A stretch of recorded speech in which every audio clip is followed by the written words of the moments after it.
I know I haven't said anything, Elizabeth. That's why you can't hear anything. I'm just like talking to myself. So good. I'm glad. Thank you for trying to pay attention to me. I appreciate you for that very much. That means a lot. Hi, Jurgita. Hi, Elizabeth. Got it. Yeah, I know I went silent because I was trying to think. Okay, Stacy, you own both 1 and 2. That's super cool. Okay. All right.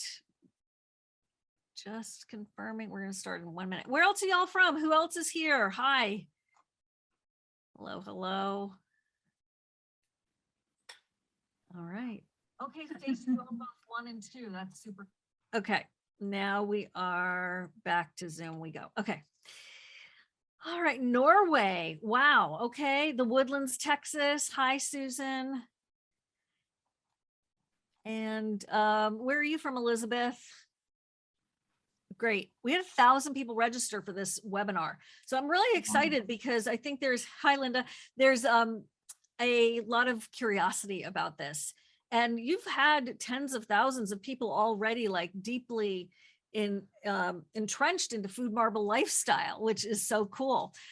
Susan has an heir to and loves it. Excellent, excellent. And I saw Mary from New York, my home state. Hi, Kathy. Milford, New Hampshire. Wow. Hi. My sister lives up in there. Hi, Elizabeth in Portland. Nashua, New Hampshire. Hello, New Hampshire. Way to go. My sister went to Colby Sawyer College in New London, if you guys know where that is. It's a small, like, liberal arts college back in the 70s. Hi, Maria and Lynn and Teresa. Hi, hi, hi, Davy. Thank you. Thank you all. I love it when y'all tell me where you're from and your names. Hi, Nancy. Okay, so a couple of tech issues, just actually preventive. My dear Clarissa is here. She's going to handle any tech problems like, hey, whatever, got an issue. She will be in the chat, okay? The Q&A is down on the bottom of your Zoom screen. That's where we're going to take any questions that you may have. Thank you, not the chat. Here's why. We really do ask that you keep the chat to the minimum, if not just cease and desist during the presentation, except for tech issues, because those side conversations are super tricky in a variety of ways, and we'd rather have you focus on the content. That's just an ask. We really appreciate that support. And I'm done with all that. Let's get started. And it is my pleasure to introduce you to Dr. Claire Shortt. Hey, Claire, you want to show your pretty face and drop the image for a second? Are you able to do that? Oh yeah. Okay. Stop sharing. Okay. Hi, everybody. Hi. So Claire is here. Her brother, it's a family-run business. First of all, what is Food Marble? Food Marble is this incredible device that is, I have it like sprawled out everywhere here, you guys. It is a single breath testing device. Yeah, hold it up. That is so intriguing for giving you instant feedback about what's going on in your gut with the fermentation. I've been fascinated ever since I heard the whole idea about it. And then I've had on my list to reach out. They finally reached out to me. And I was like, oh, hey, you know, like when you hear from someone and you're like, oh, but like you've been on my list for a year to call. So it was very cool. She's coming to us live from Ireland. I also feel kindred spirit because I'm half Irish. And I've met her brother, who's the founder of the company. It's now family-run business, and it was designed and created originally for Angus, your brother's wife, because of her gut issues. And Angus being an engineer, it's a perfect, that was so brilliant the way the whole thing got started. So tell us a little bit about the history of the Food Marble, and also like how interesting about like your background, Dr. Shortt, like how did this happen?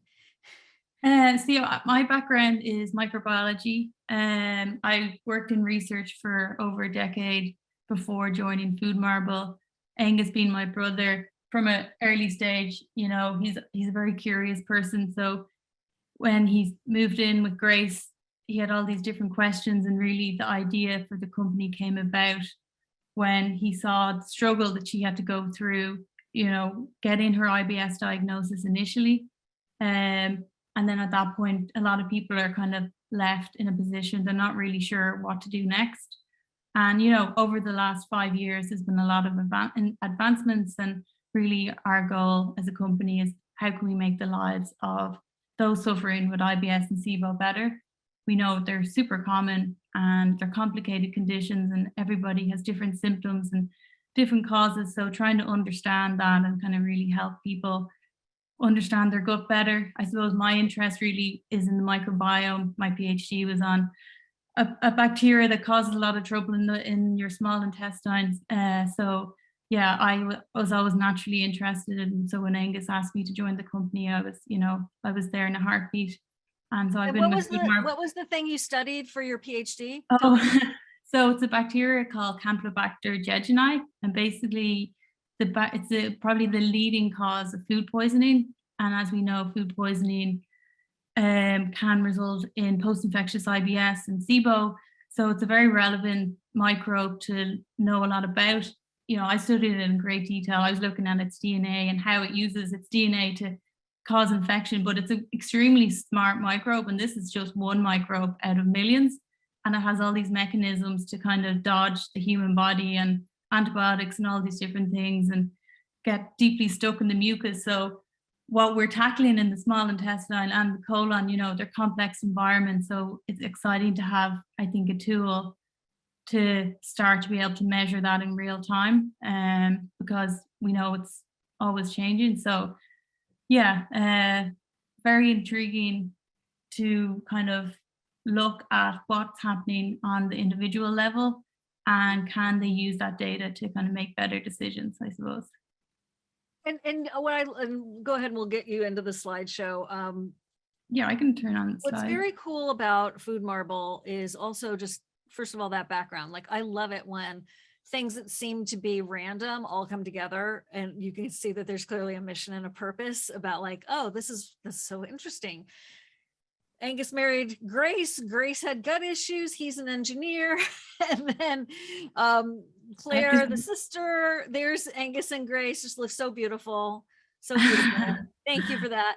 And then also about how you all philosophically, which is in line with what everybody is who's, really focusing on our gut diversity, is expanding the diet as much as possible. So that's another like side benefit, or really theme, I should say, of what the Food Marble helps you do. So with that being said, I'm going to take you, I'm going to take my mic off and let you take over and take us through your presentation about what the Food Marble is and how it might be able to help us and why we need it. Yeah, sure. Thanks, Shivan. Okay, so I kind of touched on some of these points already, but the mission of Food Marble and the company has always kind of remained the same. So the company was founded in 2016, and over the last few years, and we've been kind of developing different products to help those that have Sibo and IBS. If you look at the US alone, there's 45 million people with IBS. It's an extremely common problem. And even if you look at Sibo, it's probably double that number. So really, our goal has always remained the same. Can we help tackle these really difficult to manage conditions? So there's Angus and Grace. I actually took this at a family wedding a number of years ago, before Food Marbles started. But Grace was really the driving force for Angus, and Angus, being an inquisitive engineer, kind of led to creating these different solutions. So like the device itself, our goal is, can we provide users with useful data? So like when they're living in their regular life, can they collect data that can help them better guide their decisions? And really the way I see it is, if someone has their own device, they can test whenever is needed. And, I think that enables them to become more engaged in their health. And I think really our goal is to empower people and kind of gain some of that control back, because as we know, sometimes living with IBS and Sibo, you do feel not in control of how you're feeling and the symptoms you experience. So the device is connected to an app. So this is the device here. Maybe I'm too small to show the device, but basically in the app, you can log what you eat, you can log how you feel, like your different symptoms, stool and sleep and stress. And really then with the device, you can measure how your gas levels change throughout the day. This device measures hydrogen and methane, and really, it's never actually been possible before to measure these two gases day to day. And so like as a company and as a team, we're so like we've been working on it for quite a number of years. So having it ready for people to use is, you know, a key milestone for us, because I do believe it will have a positive impact in guiding people to understanding their health. I speak to users every day, and one thing that's extremely clear to me is how people respond to different factors. It's very unique. And really what that tells me is the approach they have to take to kind of making them feel better or reduce those symptoms needs to be personalized to them. And really we need to move away from that one size fits all approach, because no two people with IBS are the same. And providing a device like Air 2, we hope we can help people personalize how they tackle these conditions. So the device itself, really easy to use. It connects to a smartphone app via Bluetooth, and the whole process is guided. Basically, to use the device, you hold down the button and we ask you to hold your breath for 3 seconds. This is really important because the gas that we want to measure is in your deep lung, and we want to ensure there's adequate gas exchange happening. So we ask people, hold down the button, hold your breath for 3 seconds, and then exhale slowly for 5 seconds whilst holding down the button as well. And it's important that people breathe slowly into the device, because slowly and consistently, that's when you get the most accurate readings and there's no condensation building up in the device. But within seconds, you'll have the result on screen, and it'll show you the breakdown between your hydrogen and methane levels. So just to kind of take a step back, why do we measure gas, and where does it come from, and why is it important? So on a basic level, when we eat or drink anything and it's not digested by our body, that's made available to our gut microbes, and they can break down different components in the food. And as they break it down, different gases are made. These gases then travel from the gut into the bloodstream, into the lungs, and as we breathe out, that's what we measure. And this process of fermentation is normal, it's healthy. However, it becomes a problem when there's too much of it happening, it's quite rapid, and there's a build-up happening and people feel symptomatic. And so this might suggest two things. So doctors have been using breath testing to diagnose food intolerances for decades. Also, the use of breath testing to diagnose the presence of an intestinal overgrowth, depending on the type of gas being produced and the timing of the gas, can help the doctor kind of guide their diagnosis. So I thought it might be important to just quickly look at some of the important aspects of the digestive tract. The digestive tract itself is very complicated. Every part has a function. So when one part doesn't function correctly, that's when kind of issues arise. So the goal of the stomach, sterilize your food. So when we eat food, it could contain environmental microbes of some sort. We want to sterilize it before it goes to our small intestine. When it's in our small intestine, the goal here is absorb nutrients. And it doesn't really remain here for that long. So anything that's not absorbed goes along to our colon. And here, basically, our gut microbes will feast on certain components in the food. Anything that they can't break down will be released as waste. So, fermentation, as I said, normal, healthy process. However, it can be problematic, as I said, if a lot of gases are being produced and people are feeling symptoms. So one of the main issues that people can experience is something called Sibo. I'm sure a lot of people on this call are quite familiar with it, but very quickly, what is Sibo? It is when there's abnormal levels of certain bacteria living in your small intestine. And this can actually happen for quite a few reasons. So I've listed the main contributing factors here. This is not everything, but for example, I mentioned already about the stomach. The function there is to sterilize the food. If the food's not sterilized properly, that can increase your risk of developing an overgrowth. Also, people can get an imbalance or a dysbiosis in their gut, and this can occur for a number of reasons. Two common reasons: overuse of antibiotics can really wreak havoc on your gut. And also, if you've had food poisoning, so Campylobacter jejuni, that if you get that microbe in your gut, it really does cause a lot of issues. And often you might find you had food poisoning when you were young, and maybe later on in life you've developed IBS or Sibo, and potentially it's linked to that. Also, there's many other reasons. So the colon has lots of microbes. Our whole digestive tract has microbes, but the further we go down, the more microbes we have. And really the population in each different part is quite different. So separating the small and large intestine is a valve, and we don't want the populations to mix, but if that valve's not working well, bacteria from the large intestine can move back into the small intestine, and that can cause some issues. Also, anything that can really slow down our motility. So when we get older, our motility naturally slows down. There's certain medications that will slow down our motility, but also if you've had surgery, or if there's an adhesion present in your gut, or for example, when we eat a food, our body is so complex.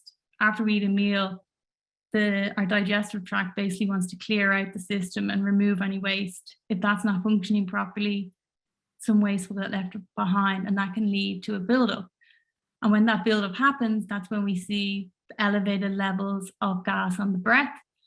But also when there's a buildup in the small intestine, if you remember, the goal of the small intestine is to absorb nutrients, but if there's too many bacteria there, that they can actually block the absorption. And often those with a very severe case of Sibo find it quite difficult actually to maintain a healthy weight. There are lots of common symptoms for Sibo, and I think if you suspect that you have Sibo, it's always great to talk or consult with your doctor, and they can kind of work through it with you. Using a breath test is probably the quickest and the most non-invasive way to determine if Sibo is occurring for you. Also, methanogen overgrowth, different Sibo. The key difference is, instead of bacteria, we're actually talking about methanogens. Basically, they are not bacteria. They're a type of microbe that gain their energy from making methane gas. And methane is actually quite an interesting gas, because there's research to show that it actually interacts with the nerve fibers in your gut. So if you produce a lot of methane, often it tends to slow down your motility. But the other interesting thing is there's many healthy people with methanogens. They produce methane on their breath and they're not constipated. So, that just shows to me that it's an extremely complicated story, and having a device like Air2 to measure how your gases are changing due to different factors, I think that's really powerful. And again, I think if you suspect you have a methanogen overgrowth, to me, it makes sense to talk to a healthcare provider. They can provide you with a suitable plan that works for you. You can use Air2 to actually track how your gas levels are changing. You can track your symptoms. And I think that will kind of hopefully provide you with some objective data to kind of get into the bottom of the overgrowth. So I talked about food intolerances really briefly.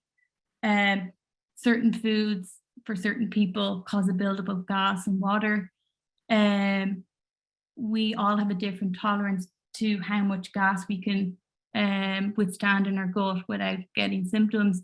Some of us can have a lot of gas and we won't feel a thing. Others can experience symptoms with a low level.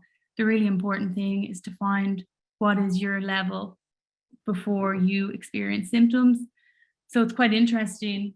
From our user data, we ask people when they sign up, what do you suspect is your symptom trigger, or what are problematic food? And often people will say, oh, dairy. And then looking at the data, the test data, when they actually test lactose, it seems to have the least amount of positive tests. So it is the most suspected problem food, but in fact, has the least number of positive tests.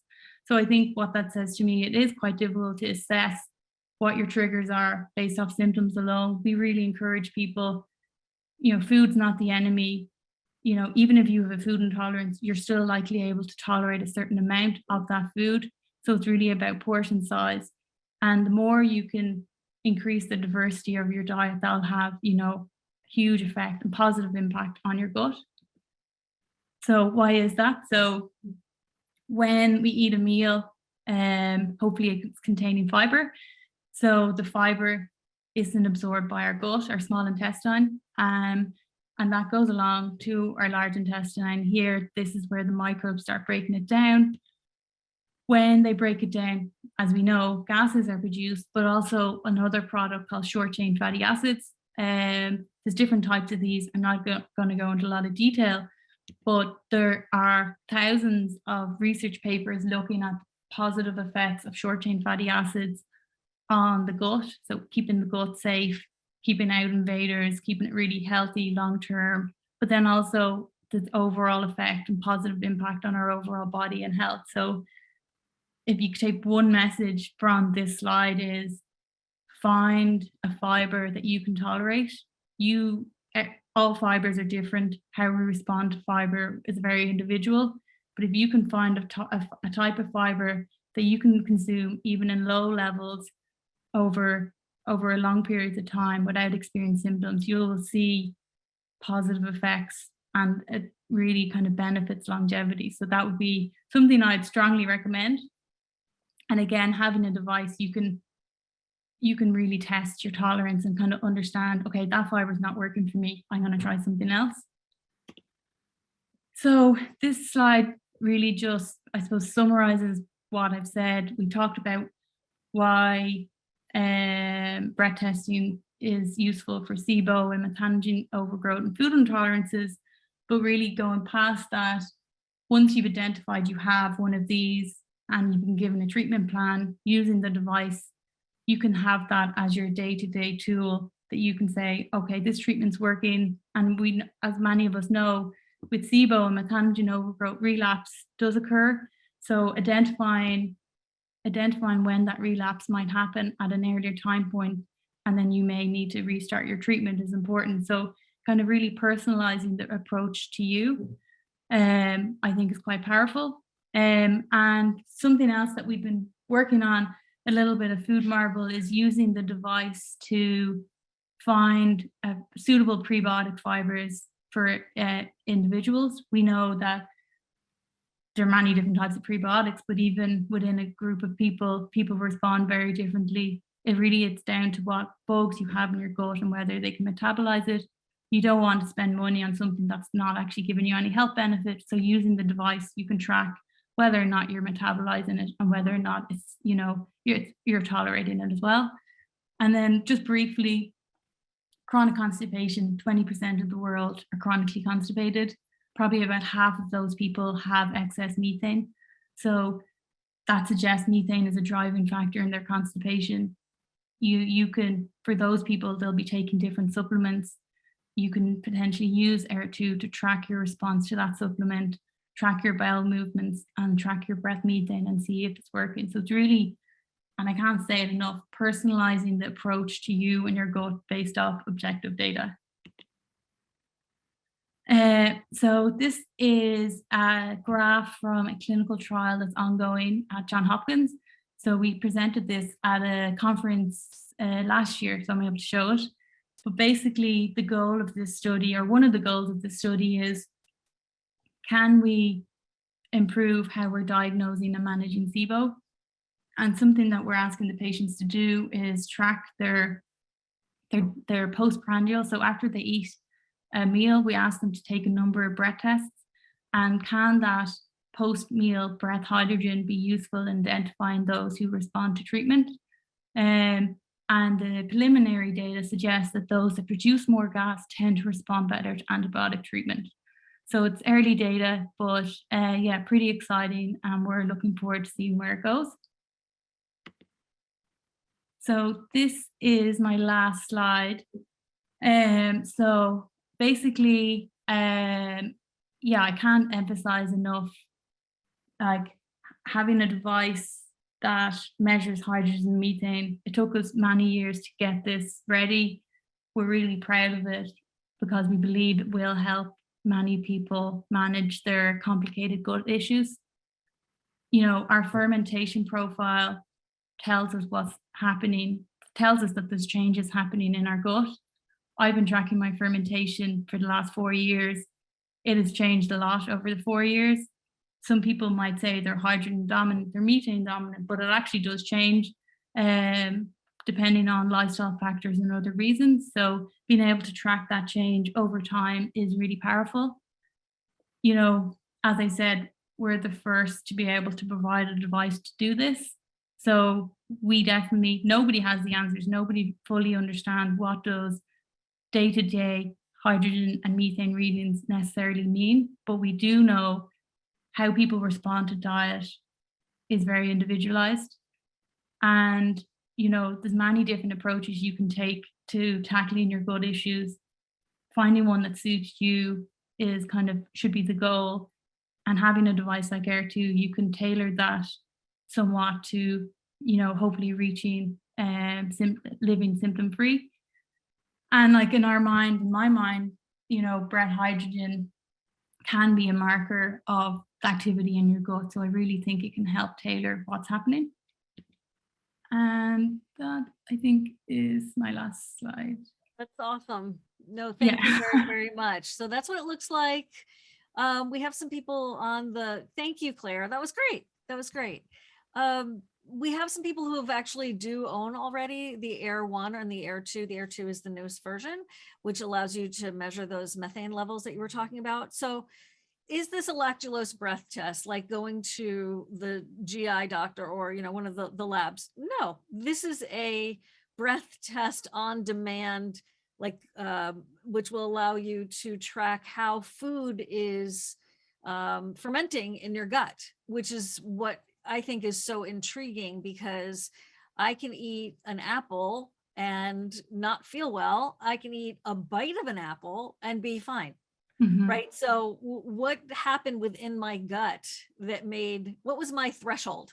Half an apple, apple juice, applesauce, right? So this is what I love, is this direct feedback. So I'm as curious as the next person about this. I'm in the beginning phases too, but I wanted to share this opportunity with everyone to connect with you, Claire. And we also have, you know, I wanted, you know, I'm always arm wrestling with people and saying, hey, can you give my community the best deal? And they did that. We have a link for you if you are interested in buying it with the biggest discount anywhere. But that's not really the point right this second. We'll post that in a minute. Oh, actually, Clarissa just did. So I want to get to these questions. You ready? Okay. Yeah. I'll try my best.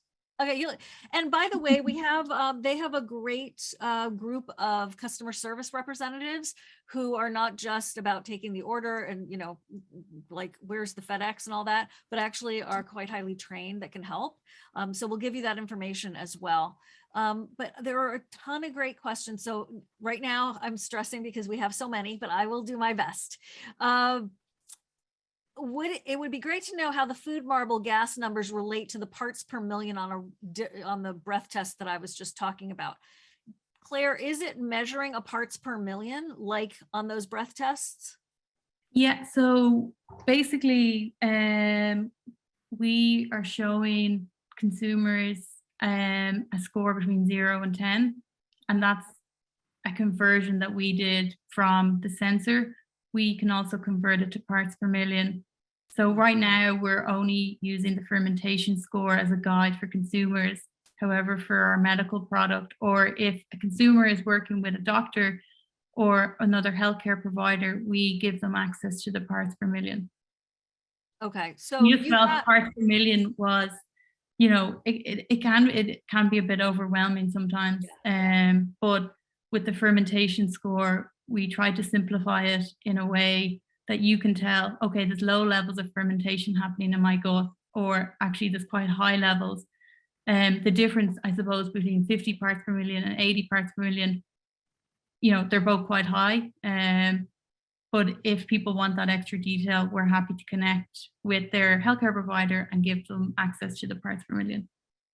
So you all have two programs. One is for patients, DIYers like us, and then you have one if you're a healthcare provider. you're working with a patient, there's a dashboard that you guys can use to sort of communicate, and it's another level, right, of detail. Yeah. But so many people are just using it on their own because they're wanting to know what is there higher fermentation after I eat a salad or whatever. So let's say I eat a salad, I'm just making that up. And then when do I do my breath testing to, this is how you just charge it. And then of course it's cordless. What's the timing between the time I'm finished eating and when to do the test, which is breathing in here? Yeah, so right now what we recommend is for people to take a breath test every hour for 3 hours. And for most foods, and you will catch a lot of the fermentation from that particular meal. However, naturally people will have multiple meals in a day. So if they're recording every hour for 3 hours after a meal, their next meal kind of covers. So really you're covering the majority of the day. Something that we're working on right now is can we predict based off if someone's using their device for a period of time, we have a general idea of their fermentation profile, and can we tell them, okay, come back in an hour, come back in 2 hours, that's kind of your ideal time to take your breath test. But right now it's every hour. And I think when people first start using the device, they will use it quite regularly, and then over time they'll start to become more in tune, and then they can kind of identify which meals are kind of the most important to measure after. Interesting. Okay. It does not measure hydrogen sulfide at this time. The Air 2 does not. Do you have a device that you're working on for measuring hydrogen sulfide? Yeah, so we should have hydrogen sulfide capability over the next couple of months. It's something that we are working on, and we're going to release it to healthcare providers and research right now, because I think, even though the user population is very informed, sometimes more informed than I am, we just, I don't think the research is fully there in understanding what that means. And we want to ensure that the data we provide helps people rather than kind of causes them to make decisions that maybe aren't necessary. So I think until it's kind of better understood, we're just going to release it to doctors and healthcare providers. Okay, well, I know some people won't be happy about that, but I know. Okay. I understand that. I do. I understand that. He's saying we're more well-versed in some cases than our doctors. Can we get the practitioner data so it can be shared with others in our journey that may be more helpful? Yeah, no, I agree. I talk to patients and users all the time. They're always teaching me lots of useful things, and I understand the struggles that sometimes they might be working with someone who doesn't necessarily believe Sibo is a real thing, or IBS, it doesn't require long-term treatment. And I understand all that, but I suppose we have to the safety of our users is at kind of the forefront. And over time, that might change, and we might be able to release it to the general public. And let's talk about what we can do instead of what we can't. How many times can you use it before it expires? Does it expire? Right now we have a warranty of 1 year. And that's based on someone using it under the guidelines. So we don't recommend more than 10 breaths per day. And basically, and just looking after the device. Often, if someone's using the device quite regularly and maybe more than that, and they're getting a lot of benefit, we often will kind of work with them and ensure that, we can kind of replace the device or whatever. But often the lifespan of the device withstands the need to use the device. So bottom line is that there's no expiration date on it. Yeah, right? Well, right now the warranty is a year. We might change that to a number of breath tests because users seem to use the device in different ways. Right. Right.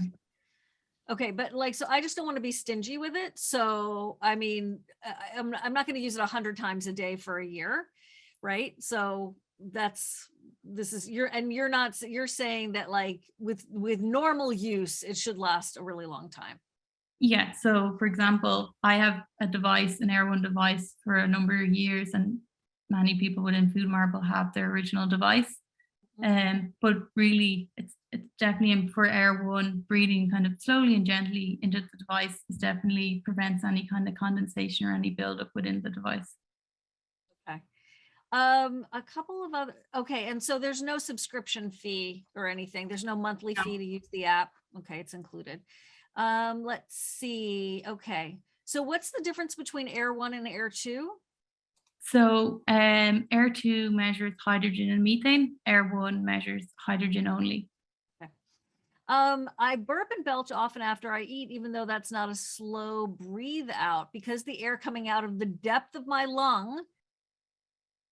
Is it coming out of your lung? That's not an exhale. Would that be a good sample for the device accuracy?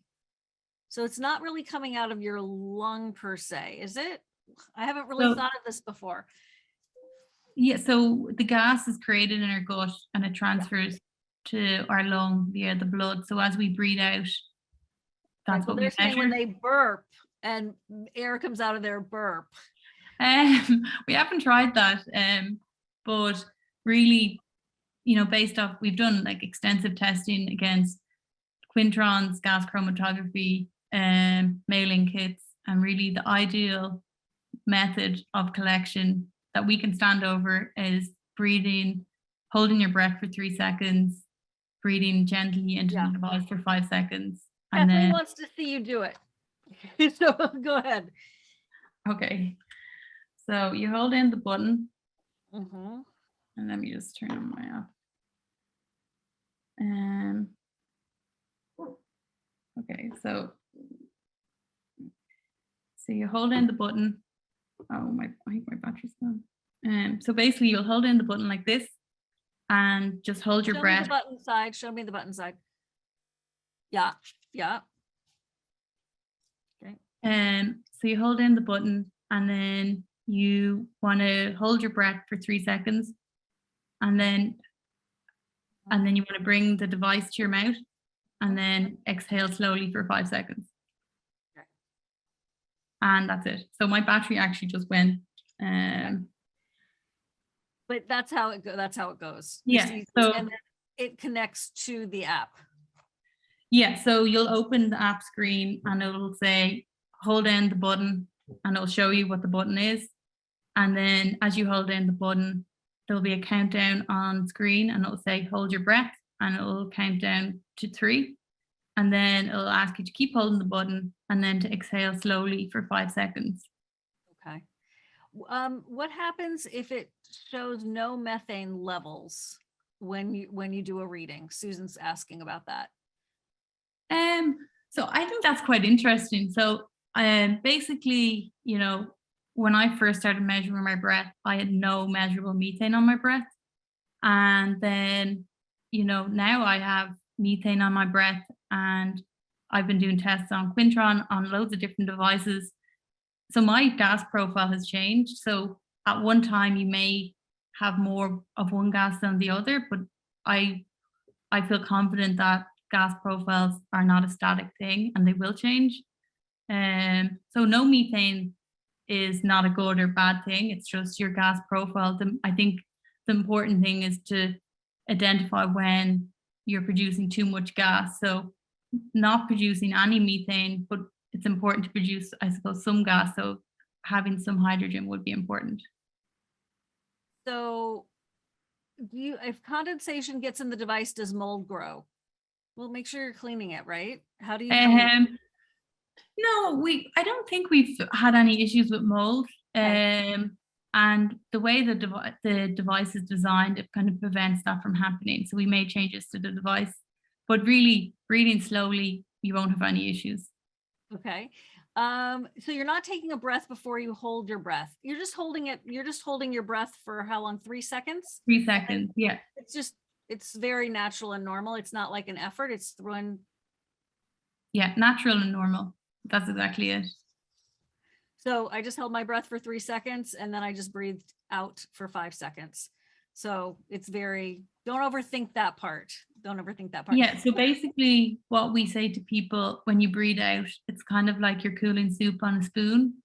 So Okay. how gentle you would cool soup. Yeah. Um, That's a good analogy. but it's one of those things that once you've done it a couple of times, you won't even think about what it is. It's, oh, that's how you do it, and you'll be fine. It's kind of Okay. like riding a bike. I Yeah, think you just even when you get a new phone, you're nervous. Oh, Right. how do I work it? And Right. quite quickly you become familiar. Sometimes when you have high gas levels, it doesn't mean that you're going to have a symptom change, right? And Yeah. so somebody asked it earlier, how come sometimes I have no symptoms with high scores and other times terrible symptoms with low scores? The symptoms are not always correlated perfectly to a gas level. So that's just a clarification. Is this Yep. measuring small intestine only, or does it also measure the colon? It's measuring any gas that's produced. So that could be from your small intestine or large intestine. Okay. And to go back to the question, so yeah, definitely you can have high gas levels and no symptoms. And other times you can have low gas levels and symptoms. And there's many reasons for that. And that's why, in the instance that you have no gas and you have symptoms and you suspect it's from food, one potential is, so certain foods containing lactose or fructose, like the smaller sugars, they actually quite have a high osmotic potential, which means when you eat them and they're not absorbed by the body, they can create a lot of water in your system. So really, it would depend on what symptoms you're experiencing. My gosh. Chanda, Yeah. do not think that I'm skipping your question. I'm using questions very strategically. What did you ask? I thought we covered your question. So please, I don't even like to look at the chat. So pop it into the Q&A box. Sorry, go ahead, Claire. Sorry to interrupt. Oh, no, it's okay. So Okay. yeah. We have I'm going to move us along here because we only have a few more minutes, but Clarissa said we deleted your question by accident. Sorry. She says, I bust my butt to get so many of these questions answered. I'm never trying to avoid anybody, just so you know. Studies. So speaking of which, Marla is saying, do you guys have any studies that we can look at for efficacy and just to see what's been investigated? Yeah, sure. We're in the middle of putting together the paper from John Hopkins, which should be published soon, but we also have other published studies, and I can share them with you, Shivan, and you can share them with the group. Okay, when we send out the recording, there'll be a recording page. We will put them on there. Oh, excellent. And Patrick, is high fermentation scores always a positive indicator of Sibo, or can normal healthy levels of microbes produce a lot of fermentation? They can. They absolutely can. It's not always a reflection of Sibo at all, right? Yeah, and really, Sibo is so complicated, and it's for some people that they have naturally quite fast motility. So they can experience quite high fermentation early on, but for those potentially they're actually measuring the colon rather than the small intestine. So it's always important, if you suspect you have Sibo, to work with a doctor so they can look at the Sibo test, but then they can also look at other factors and features that might suggest you have Sibo or not, and then they can recommend the treatment. So Air2 is definitely not a diagnostic device. We will be bringing out Med-Air2 for doctors. But yeah, if you suspect you've Sibo, definitely talk to your doctor, because it is super complex and many reasons for it. So we definitely want people to kind of be as careful as possible. Is there a current open study that we could potentially participate in? Yeah, so actually this year we're working with a few different people where as I said, I talk to users every day, and we're kind of listening to what their issues are and kind of what their troubling symptoms are. And we are working with different people this year where we're going to test out different products that potentially we believe could help people manage conditions like this. And for some of them, we will be recruiting from our Food Marble community, and we'll put it Okay. up. So How do people get on that list? That's the big question. How do people get on that list? So yeah, we'll have lots of exciting stuff coming up actually, which is, you know, really nice because but to get into the air, so the group is on Facebook. It's called Air Insiders. Okay. It's for when you own a device, you can get in. Basically, it's for device owners. Okay. So if you guys decide to participate in, you know, owning a food marble, then you'll have more access to the community that's really into it, and you'll get first, you know, updates on when they're doing studies and the like. So let's see here. Chanda is saying, what is your question there? Okay, wait, I've got so much here. I wasn't prepared for logging week and logged nothing. How do I reset and start over? If that's so Chanda, that's actually a very specific customer service question, but and do you have the email for customer service? Maybe Clarissa can put that into if you chat. email hello@foodmarble.com. Okay. And they'll be able to go through how to reset. Okay, cool. Oh, so I just got someone. So I obviously have never done this before, but I've been told if you go to the profile section in the app, you should be able to reset to the start of the phase you're on. Okay. All right. This is in the 6WDP section. Lord have mercy, we're moving on. Okay. Can you use the device for more than one family member? So we recommend one device per person because we feel that's how you would get the most benefit from it. We do have some users that share it between family. Obviously this would have an impact on the longevity of the device. So yeah, yes, it's definitely possible, but you know, considering the price of the device and I suppose the price of a one-stop test, we feel like we've priced it in a way that's affordable for people. Like that's very important for us. Okay, and Judy's been doing it without holding the button, but you need to hold the button. What was that question? Judy has been testing her breath with it without holding the button. Oh, okay. Oh, yeah. She really, she needs to hold the button. Hold the button.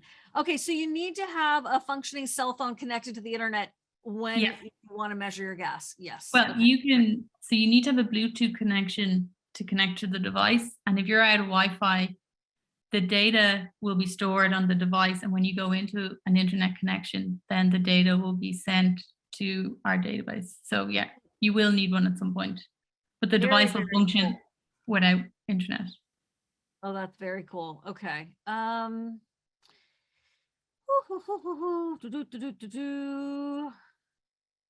is Lakefront Lounge. I just caught this. Mine is light gray and has a tiny button on the side. Is this version still usable?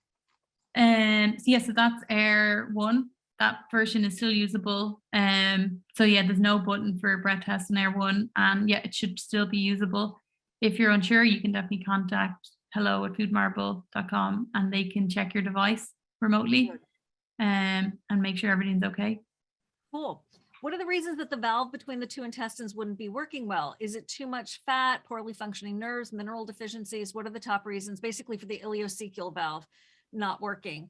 I happen to know that one of the reasons that valves sometimes don't work is there are many reasons. It could be adhesions, but also it could be cortisol levels, which cortisol levels actually manage your valves to a certain extent, which I found fascinating when I first learned that. Any thoughts on that? Yeah, I actually didn't know that, and that's quite interesting. Yeah, there's quite a number of reasons. More recently, I was speaking with someone who identified they had an inflamed valve when they were getting a scope, and they actually were at the beginning phases of developing IBD. So I think inflammation in the gut. This particular person was taking several rounds of antibiotics probably for a very long period of his life, and I think there was just a quite significant dysbiosis happening long term. It's hard to know what's the reason of the kind of the failure of the valve, but it requires a certain amount of pressure, and I think it's sensitive to pH as well. So yes, that may suggest that, you know, those who are taking stuff to kind of control that level of acid in their digestive tract, it may have an impact. But there's a lot of research in these areas and there's a lot of compelling work, but really I think it's sometimes hard to fully understand the cause for everybody, because I think everyone's causes and impacts are quite unique to the individual. Will the hydrogen sulfide device be an Air 3 or is it going to be something totally different? So we will be able to activate the hydrogen sulfide sensing in the device, the Air 2 device. Oh, so the Air 2 is going to actually be able to measure So hydrogen if you sulfide? own Air 2 and you're working with a doctor, we'll be able to turn on the hydrogen sulfide sensing for you. But it's That's important. fancy. Yeah, That's so very fancy. it's important that, until we understand things better, that you're working with a healthcare provider so they can guide you. And I know sometimes we know more. I'm not a doctor, so sometimes, patients definitely know more than or understand. They do a lot of reading, but yeah, we just have to be. The Air 1 is an FDA cleared device, so it's highly regulated, guys. So they have their limitations. They're trying to support as many people as possible, but there are certain limitations that they have to do within the legal guidelines. From Lena, she's saying common mistakes in any use of the device, like what could cause an inaccuracy? Is there anything that wouldn't? Yeah, definitely. For? So stuff like mouthwash, using mouthwash just before the device can impact your readings. Moving around a lot. So when we move, we hyperventilate and that'll dilute your breath sample, so you'll get lower readings. Smoking will impact your readings. You'll also see lower readings. Alcohol will be picked up on the sensor. So if you drink alcohol and use the device, an hour later, you'll likely have a maxed out device. So it's important to kind of just be mindful not to measure after drinking alcohol, because the scores will be artificially high. But that'll go away then. So when you're doing it and it tells you the results, does it tell you it's too high, or does it just tell you the number and then you determine the cutoff points for yourself? So we have it set that it's low, medium, high, and soon we're adding in very high. And then you can click show more and we'll give you a score between 0 and 10 for both of the gases. Okay. The first test is after waiting an hour. Do you, like, let's say I eat, do I then use it and then wait an hour, or do I just wait the hour after I ate? So yeah, what we like people to do and what they're doing in the Hopkins study is they log what they're going to eat, they eat their food, and then they take breath tests 1 hour later, 2 hours later, 3 hours later. Yep. Okay.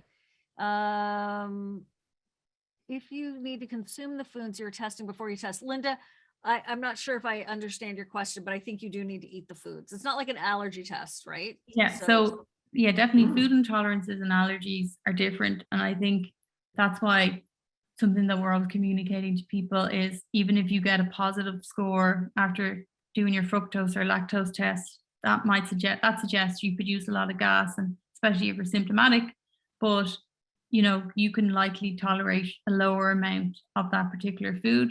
So that's kind of why we're always encouraging people to boost their diet diversity as much as possible. How do we clean it? So you can remove the mouthpiece, and you can clean that.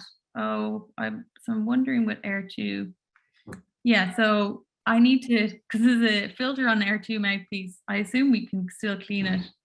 Air 1, there's no filter, so you can take that off and clean it with soap and water. And then you just want to make sure it's fully dry before you attach it back. But the body of the device doesn't need cleaning. Air 2, I will definitely confirm that. But likely you can clean it the same way. Clean it, but be careful with the filter. Where does the filter end up? Where's the filter? Oh, the filter is attached. If you take off your mouthpiece, you can see there's a little filter. Yeah. So, you can go ahead and hold yours up. So you can, yeah. So you can clean it, the mouthpiece. Just be careful of the filter. Is that this little white thing right in there? Yeah, that's the filter. Yeah. Very subtle. Okay. Is there a directory of practitioners that use the Air 2 devices or the Air devices, food marbles? So right now there's not. I think that's, a really good idea. And that's something that we're really interested in because we work with a lot of doctors. We have a lot of users and consumers, and often they're wondering who can they kind of link up with. So that's something that we're definitely going to try set up. And, if someone is looking for a doctor, they can definitely reach out to the clinical team, so clinical@foodmarble.com. And if we know a doctor in your area, we can definitely link you in with them. Okay, that's great. Let's see. Have you ever heard that there's more methane released after eating meat? Have you ever noticed that? Um, I haven't heard that. And I'm not, maybe that's correct. So I've recently reduced the amount of red meat I'm eating, and my methane levels have increased quite a lot. Right, because you've been doing probably more fiber. Yeah. Also I think I'm sitting down more, so less active. But yeah, interesting. I can definitely, we can look at that further. Kimberly saying, what fibers do you recommend that cause fewer issues? Well, and she said it's very personalized. So I know Yeah. one person can do citrus pectin, another person that would kill them, so to speak. So this is actually a great opportunity for you to test your own fibers and how it goes for your gas production. So this is literally what it's designed to do, is to help you narrow down which, or broaden up, I would prefer to say, which foods and how much of foods and fibers that you can do as a reflection with the gas. And one of the reasons is to tie back is that not always symptoms are not always related to gas levels, right? Yeah. So Yeah. That's, I think, a little bit of a different thinking. And that's where we're sitting there going, oh, I wish I knew if what I just ate is causing this symptom. And that's, it would be very interesting to see if there's a correlation to the gas levels. Are the slides going to be available online? Yeah. Could we have your slide deck and we'll post it with the video? Sure. Thank you. Okay. We have 5 more minutes. I do want to, encourage you all, if you want a great price, we do have a nice coupon. There's the 16% off. Told you it's the best price. I got that extra % for you guys. Let's see. As someone who has Sibo, would eating fermented bread like sourdough simply cause my gas to go up? Am I worsening the structure or functioning of my GI system by doing so? So I think often what we hear from users who have been diagnosed with SIBO and they're using the device, they've actually identified certain foods that trigger very rapid symptoms for them. In my mind, when you're treating SIBO, trying to avoid foods that are triggering that rapid gas buildup is definitely important. And for some people, sourdough might be okay. For others, it might not. It really depends on the type of bread and how long it's been fermented for. But I think once SIBO has been cleared, then you can look at diet and see what you can actually tolerate. Because if you have SIBO, you might assume you have food, you might suspect you have a food intolerance, but actually once the SIBO has been cleared, that food's actually quite well tolerated. So yeah, I think during the treatment, avoiding anything that triggers that rapid buildup, with sourdough, that could work for some, but maybe not all. It really depends. And that's why we kind of recommend testing for yourself. Exactly why. That's exactly Yeah. it. So the device sounds great, but I can't imagine, I would need help to start using. And while I'm using it, can we ask questions of, Food Marble over time? Yeah. You guys have a great support. It's not like, oh yeah, our customer service team are unbelievable. They help people very through knowledgeable. the process. And then also Air Insiders is something that, it's a very valuable resource because everyone joins it when they start using the device. So people go through very similar experiences. So I think really for me anyway, I like learning from other people's experiences and understanding what worked for them and then test out for myself, does that work for me? And I think within the group, people learn a lot from one another. What about ketones on the breath? Do they interfere with the accuracy of the measurement of fermentation? So this is something we're looking into, because basically, we have some users who are on ketogenic diet, or they're fasting for a really long time. And we get questions about it all the time. People who are fasting have quite high levels. So we're trying to understand that better. So that's something that, we're interested in, and we're kind of doing further investigations at the moment. Really interesting. So anonymous, when my stomach sometimes hurts when I drink water on an empty stomach. Is that intolerance a clear sign that fermentation is a problem for me?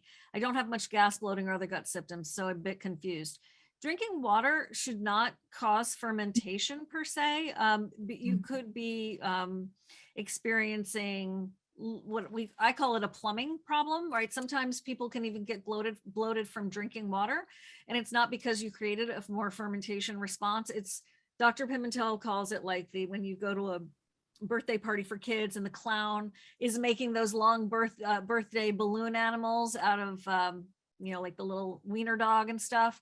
It really has to do with the way that your plumbing pipes are located. And as a matter of fact, somebody said something really interesting here. You all have great questions, of course, about I have a redundant colon with twists. I've discovered from the air that after I lie down and get gas, that I test high. I figure my gas gets trapped there and can't move, so it reads high. That makes sense, right? Mm-hmm. Yeah, I think literally showing you that it does work. That makes sense, Judy. Because something that a lot of our users have kind of wrote to us about, and it's something we haven't looked into yet ourselves, but some people experience higher gas levels when they have when they've high symptoms of GERD. And something that we've been kind of thinking about internally is that gas actually pushing the valve and opening up, and that's what's kind of giving people that kind of sensation of acid in their throat and that kind of reflux sensation. Something we're interested in, need to look in further. And as I say, the digestion is so complex. We think we know a lot, but I think we're only getting started, really. The more you know, the more you realize you don't know, right? Yeah, definitely. Right. Okay. Let's see. Can it sync to other devices like Levels, Oro, and Garmin? Not at the moment. That's something that we have thought about, and it could be on the cards in the future. But I think that's a good question, a good suggestion. How many samples will the device's sensors last? How many? I don't know. Thousands? Hundreds? I'd say it's close. I'd say, definitely it really depends on how careful someone's using the device. But if I was, the hardware team probably won't like me doing this, but if I threw out a number, 1,000 could be I would feel confident the device could do 1,000 breath tests. At least. Okay. All right. Yeah. What's Angus saying on your chat? Angus is saying it'll last as long as you need it, as long as you use it correctly. I think that's what he said. Okay. It just flashed up quickly.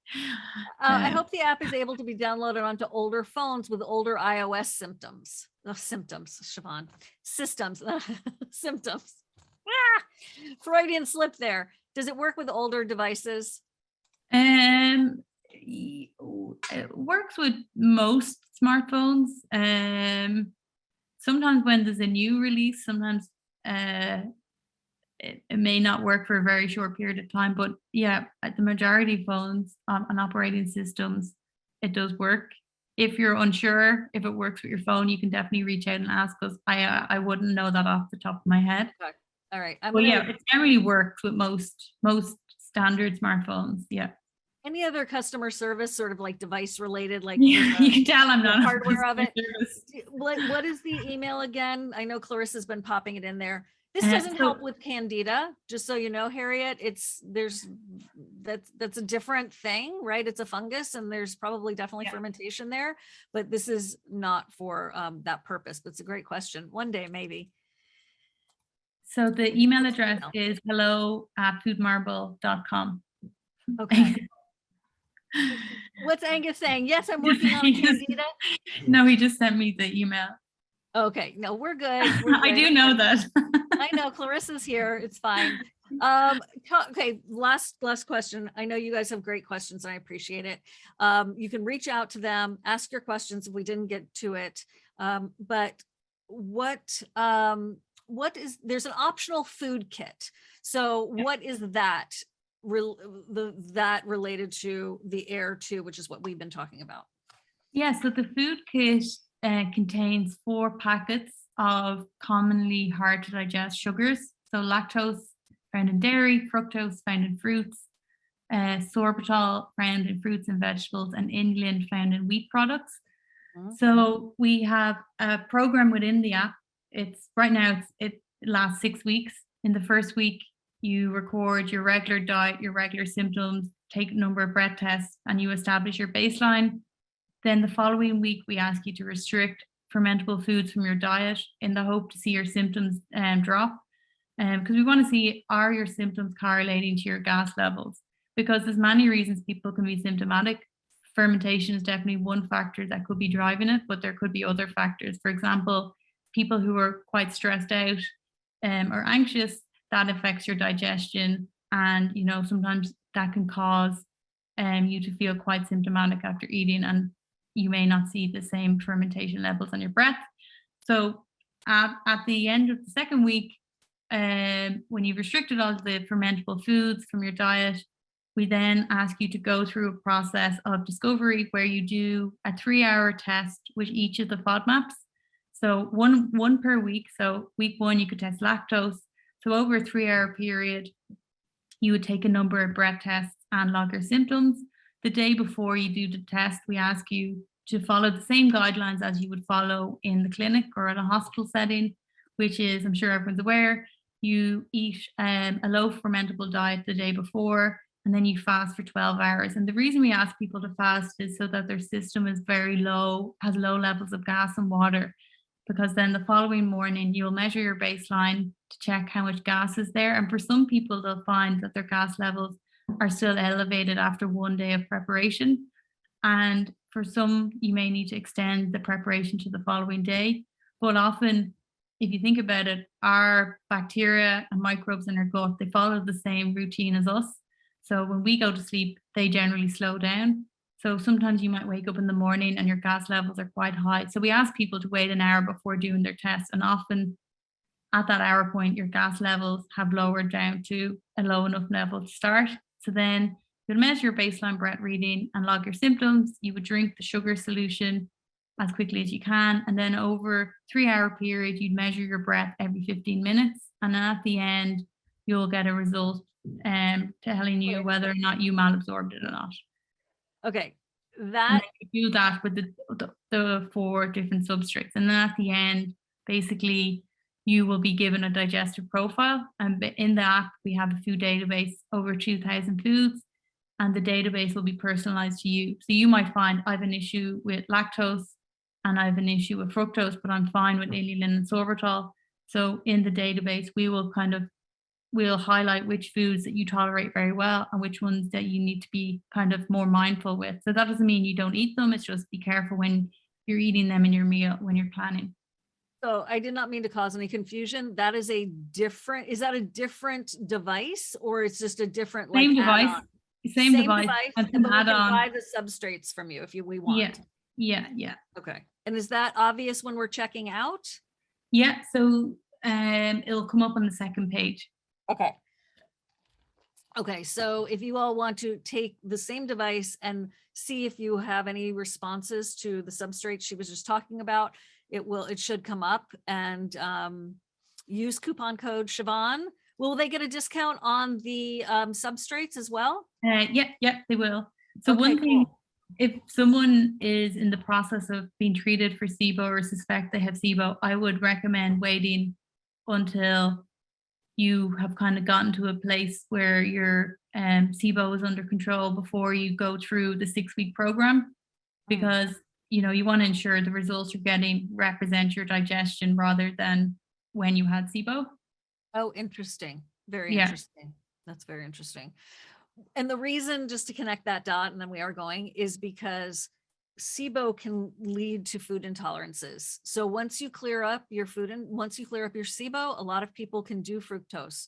A lot of people can do the lactose. So that's why we're so focused on having you all get well. I know you are too, from your post-infectious IBS, from your SIBO, doing that prokinetic so that it doesn't relapse. Easier said than done, don't get me wrong, but there are ways to do it. There are protocols that do work, that are proven that work. So don't let anybody tell you that they don't. And with that, I want to say thank you very, very much for giving us this tool. Thanks to Angus and the team. I appreciate you. Check it all out. Use coupon Shivan to get 16% off. And, you know, it's an adventure.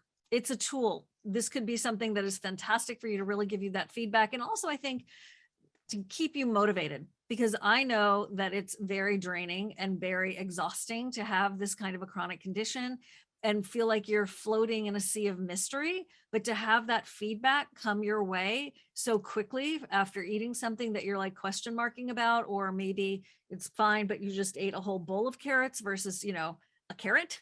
And what difference is that making in your body and in your gut? To get that kind of feedback, I think, can be super, super valuable. So throw some thanks into the chat for Claire and Angus behind the scenes. And thank you so much, Claire. Thank you, Thanks Angus. Thank you, Food Marble. Thanks, everybody. Thanks. We'll talk to you later. Okay. Bye. Bye-bye. Bye-bye. Thanks, everyone.